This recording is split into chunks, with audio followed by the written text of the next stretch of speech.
Agate Dwani Nirte Loka Gurau Astamite Tathagata Ditye Wangse Rincite Sarva Buddha Setre Sarva Buddha Bodhisattvarya Sravaka Pratika Bude Loka Bhajane Vichine Sakwa Bhavishati Kusidan Masapataya Asrada Kandaka Akalyana Mitra Gacatam Manjusri Kumara Bhutaya Sedani Kalamanya Se Iyam Wajina Putra Asmatang Asmi Sancodani Ihayat Saji Bawan Bawanta.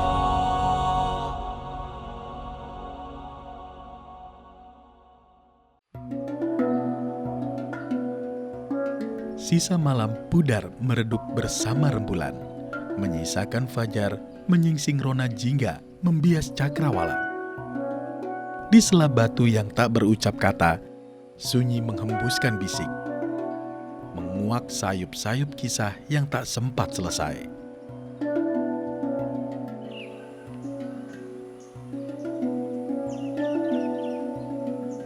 Sampai diteliti kembali sekitar abad-abad 19 Masehi itu kan waktunya lama. Itu banyak terjadi gempa bumi, banyak terjadi bencana-bencana alam. Dulu nggak seperti ini. Dulu tanah di sekitar Candi Sewu ketika pertama kali saya waktu masih kecil masih ingat, pasir itu segini tingginya, hampir menutupi setengah bagian dari candi ini.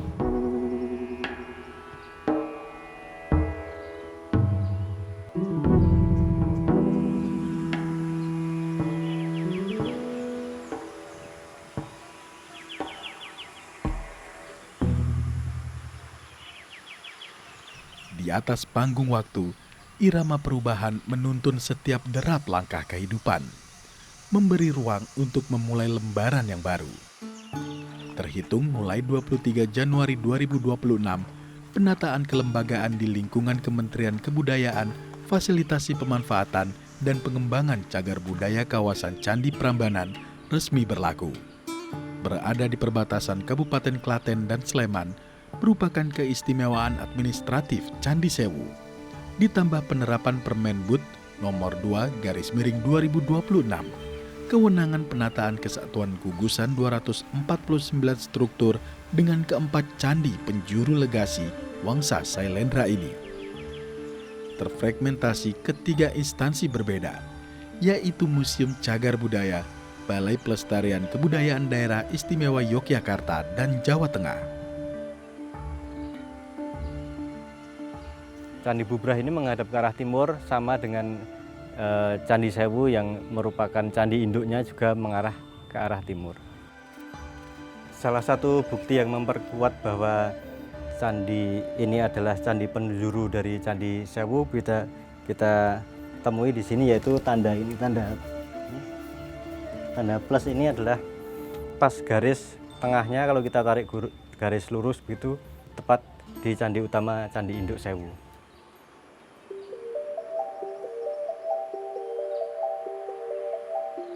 Miyamor, candi bukanlah objek abu kelabu, melainkan simfoni cinta dan rasa yang mengalun melintasi batas kemustahilan ruang dan waktu. Liriknya menuliskan sebuah babak baru naskah kehidupan. Dari Sivitas Akademika UGM menuju upaya pelestarian situs Sangiran hingga tertambat di Candi Sewu. Melodinya membawa benih rindu yang tumbuh subur di ladang yang disemai bersama.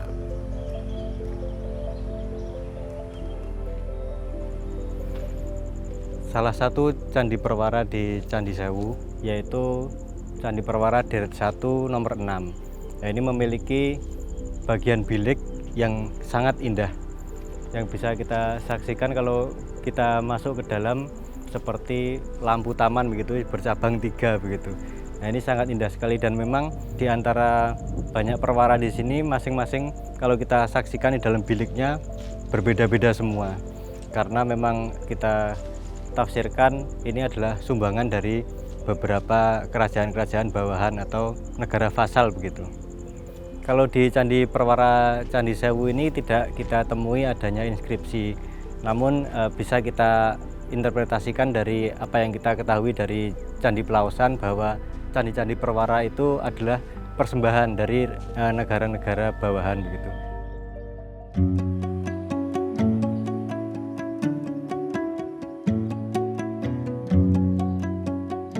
Laksana aliran yang tercipta dari tetesan yang saling bersahutan, Mahakarya merayakan pertemuan, bukan kesendirian.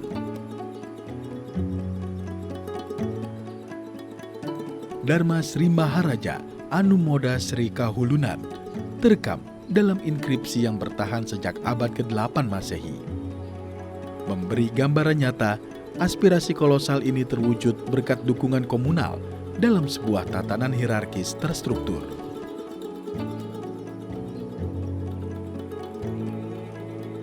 Ini adalah Candi Perwara deret 4 nomor 37. Nah, disinilah ditemukan prasasti yang saat ini kita kenal sebagai Prasasti Manjushri Graha. Tahun 1960 pada saat pembersihan rutin oleh Dinas Purbakala, lokasi pastinya memang kita belum bisa mengetahui karena hanya disebutkan berada di sebelah kanan pintu masuk. Kondisi dahulu mungkin seperti ini ya.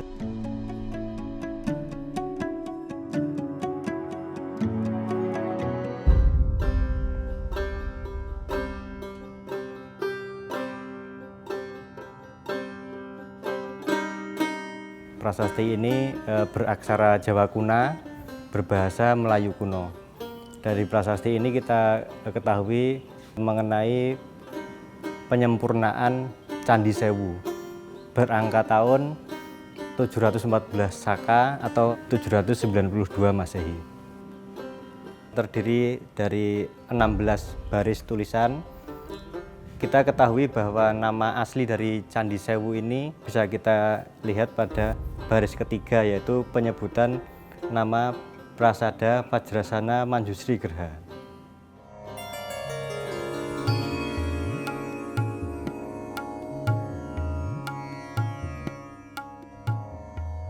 Aksara dari prasasti ini adalah Prenagari yang berasal dari India Utara. Bahasa yang digunakan adalah bahasa Sanskerta yang sangat bersifat sastra.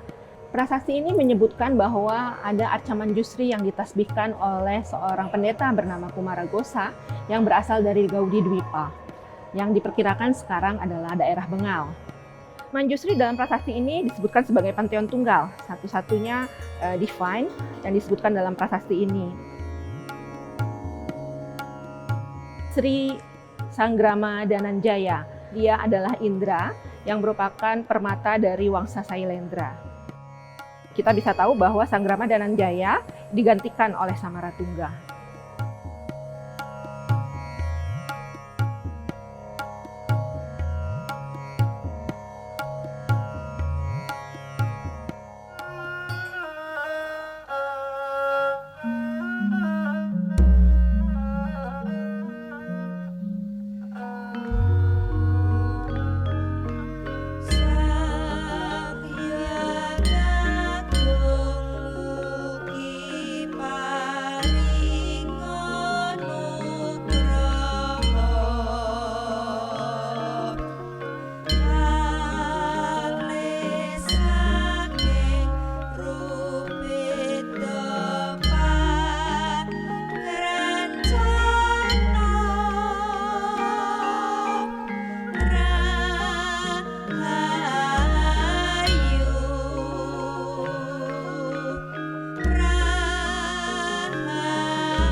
Rencananya besok ini buat Waisak sekalian.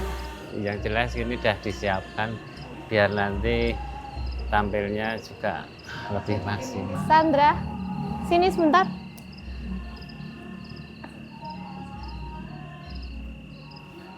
Ya. Karena kan tarian ini sudah beberapa generasi Nah, kamu kan masih baru. Nah, ini nanti biar tahu, terus juga biar paham, karena kan kalau nari budaya itu rasanya harus tersampaikan. Diawali pada tahun 2021 kita Sanggar Sri Rama yang ada di Desa Telogo ini diberi amanah untuk bagaimana bisa mengembangkan seni yang ada di wilayah kita, terutama cagar budaya yang ada di wilayah Telogo. Nah, kebetulan Candi Sewu itu secara letak geografis masuk di wilayah Desa Telogo. Untuk budaya Pujo Manjusri ini biasanya teman-teman itu puasa mutih. Kalau puasa kan kita jadi bisa menahan diri dari segala hawa nafsu apapun itu. Jadi memang awalnya tarian ini untuk memperingati Hari Raya Waisak waktu itu. Nah, inspirasinya itu memang di Candi Sewu. Yang dibawakan tari ini adalah rasa syukur manusia kepada Tuhan, tidak semata-mata menunjuk satu agama. Di sini memang mengalun pelan gitu untuk memberikan rasa syukur kepada Tuhan gitu. Ya, makanya setiap kali mau menari Mbak Sandra harus disiwai. Iya, disiwai.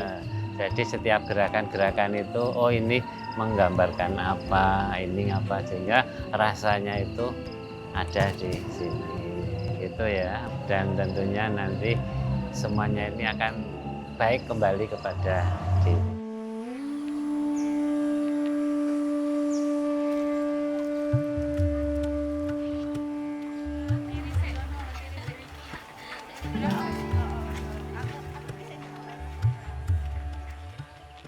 Teman-teman kan tari Pujo Manjusri ini terinspirasi dari Candi Sewu. Nah, nanti kita lihat relief-reliefnya untuk penyusunan gerak. Pose, neng ini kan kue kelihatan jelas banget. Oh, saya itu ini jelas nih. Nah ini, nah pose ini. Beda ya? Apa? Beda sama yang itu ya? Beda nu. Iki kan posisinya ini.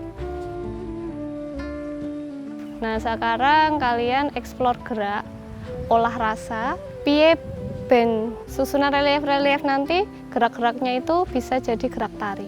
Bebas, geraknya ra kudu padha ya. Jenenge explore gerak, kita mencari gerak. Oke.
Oh, Manti, ya. selamat pagi Manti, selamat ketemu lagi. Matur nuwun.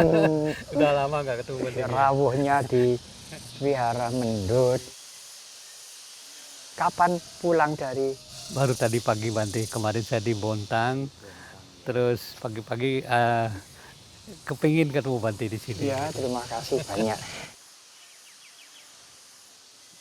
Pohon bodi ini kalau diurut ke belakang, keturunan yang ke-8 dari pohon bodi yang digunakan oleh Pangeran Siddhartha lebih dari 2.600 tahun yang lalu pada saat beliau mencapai pencerahan sempurna. Ya.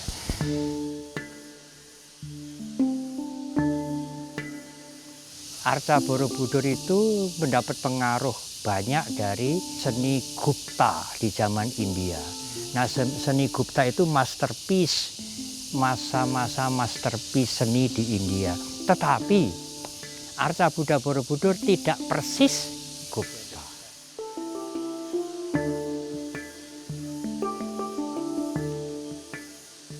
Ini beratnya 4,5 ton, Iya. dari batu utuh, tidak disambung, termasuk alas teratainya juga utuh. Dibuat dengan prototipe rupang atau arca dari Candi Borobudur, sering disebut dengan kalimat The Smiling Buddha. Borobudur itu mempunyai ciri khas yang tidak dipunyai oleh arca atau rupang Buddha di negara-negara lain. Waktu saya datang ke Borobudur, saya sangat tertarik dan jalan kaki itu dari Muntilan ke Borobudur itu, karena memang nggak punya apa-apa juga gitu. Jadi mencoba lihat begitu indahnya Candi Borobudur. Disitulah saya berujar penting. Bagaimana seandainya saya dikasih kesempatan untuk membuat karya-karya yang bisa ditinggalkan seperti yang dibuat oleh nenek moyang saya yang di Borobudur. Akhirnya terkabul Bante sampai sekarang itu. Sorry. Ada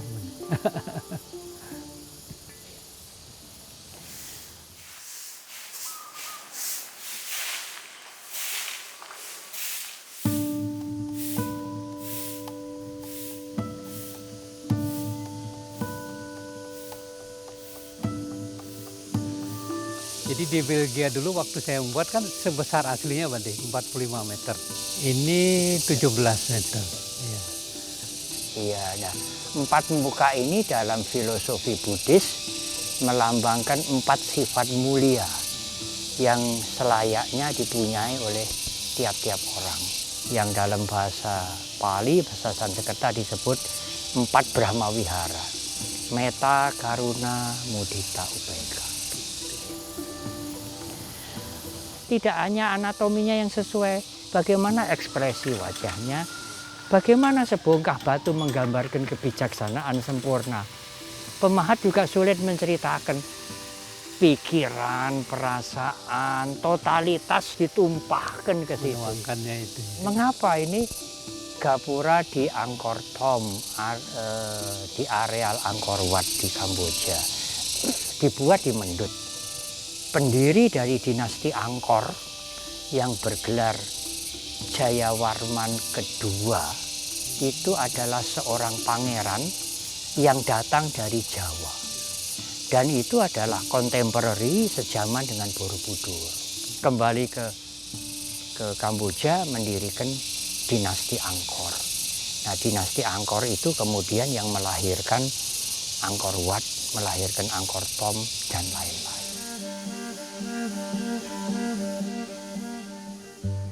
Siapa sangka bangsa-bangsa di Asia pernah berbagi lembar sejarah yang sama. Seolah kembali menyibak tabir waktu, panel relief dinding sebelah kanan bilik selatan Candi Plausan Lor, tempat arca Bodhisattva Manjusri dan Sarva Nirwana Viskambini berbagi ruang. Terpahat figur dengan sikap anjali, mengenakan atribut kebangsawanan Khmer, bangsa yang secara historis pernah berjaya mendominasi peradaban di delta Sungai Mekong. Cikal bakal peradaban Angkor Kamboja. Keberadaan bangsa Khmer di tanah Jawa juga disebut dalam prasasti Wurudu Kidul. Relief dan ornamen-ornamen di candi-candi itu sesungguhnya adalah kekayaan budaya yang sangat besar, tersimpan, yang selama ini tidak banyak masyarakat kita yang mengetahui nilai kekayaan budaya yang sangat besar itu.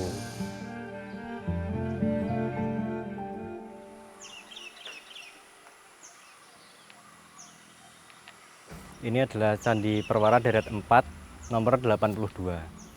7 Mei 2025 kita menemukan badan atau tubuh dari arca Aksobia ini. Kemudian seminggu kemudian kita menemukan kepala arca Aksobia dan setelah kita cocokkan ternyata merupakan satu bagian yang utuh dari badan dan tubuh arca Aksobia ini.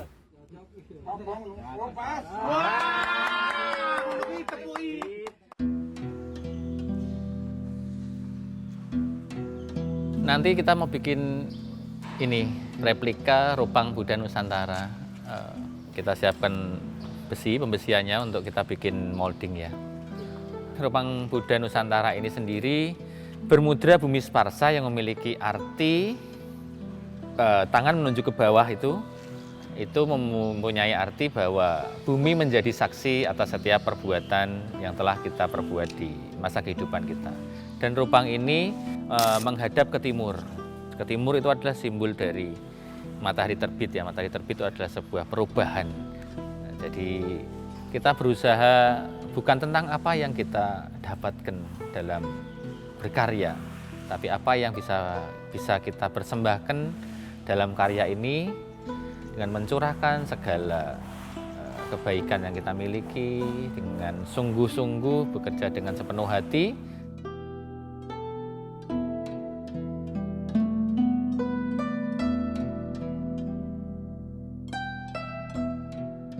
Beliau melihat hidungnya sedikit melengkungnya ke atas seperti orang Eropa.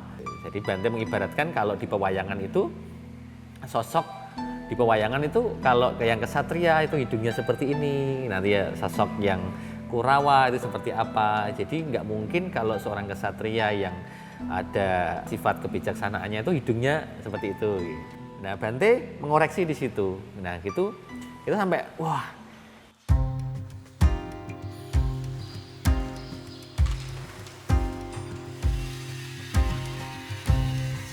Seni itu membawa perasaan yang dituangkan pada setiap karya. Karena kesenian itu dia berakar dari apa yang kita lalui, apa yang kita alami. Lalu kita menuangkan pada setiap goresan karya itu untuk mengingatkan tentang kesadaran. Kalau di bahasa Jawa, tangi itu sama dengan kita bangun tidur tuh sadar gitu, sadar dari tidur. Sama kalau kita mengalami hal yang tidak enak, tidak mengenakan atau sakit, itu kita disuruh ingat.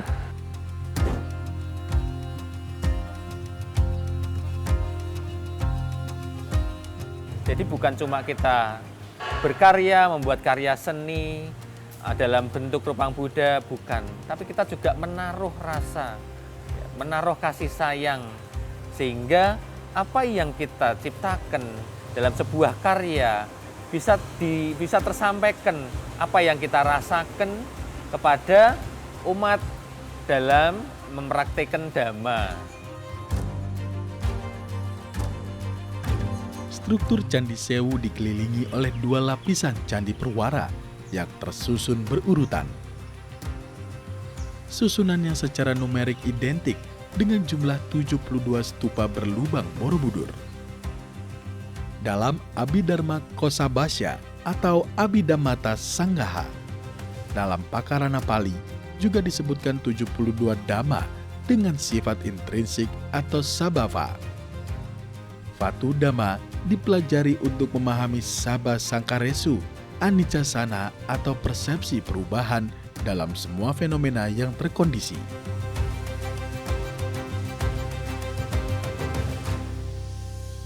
Bagaimana benda yang sederhana seperti tanah liat, kayu, batu, kemudian selembar kain digunakan untuk menyampaikan ajaran ya tentang hidup ini penuh dengan ketidakkekalan, tentang segala sesuatu interdependensi, saling berhubungan, hingga akhirnya bahwa tidak ada inti yang inherent, semuanya perubahan.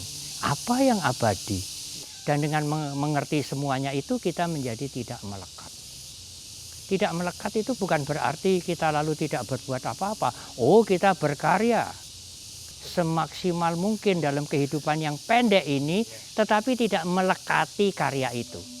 Tiba waktunya sekarang kita untuk mengangkat ini adalah karya seni yang sangat luar biasa ya. Seni persembahan mandala adalah tarian alam semesta di atas kanvas spasial, di mana titik dan garis menyatu tidak untuk memuja keabadian, melainkan melepas keterikatan dan menumbuhkan pikiran yang memberi. Pertanyaannya, kemanakah genetik seni kita? Apakah langgam Sailendra ini hanya akan dipahami sebagai penanda masa lalu atau menjadi inspirasi masa depan?